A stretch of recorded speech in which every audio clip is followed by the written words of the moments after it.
Scabies নিয়ে অবহেলা আর না আর না। যারা স্ক্যাবিস নিয়ে অবহেলা করুন তাদের জন্য এটা শিক্ষণীয় ভিডিও।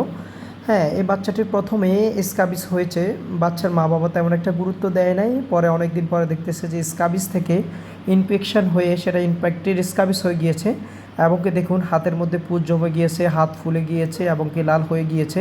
বাচ্চা হাতে প্রচণ্ড ব্যথা করতেছে এবং কি বাচ্চা খেতে পারতেছে না এবং কি বাচ্চার গায়ে প্রচুর জ্বর। তো আসলে মূলত বিষয় হচ্ছে ইনফেক্টেড স্ক্যাবিস হওয়ার পরে ট্রিটমেন্ট দিলে ভালো হয়ে যাবে, কিন্তু দীর্ঘদিন স্ক্যাবিস থাকলে কিডনি রোগে আক্রান্ত হতে পারে, যেটাকে আমরা ক্রনিক কিডনি ডিজিজ বলি, যেটা তাকে সারা জনমভর পোহাতে হতে পারে।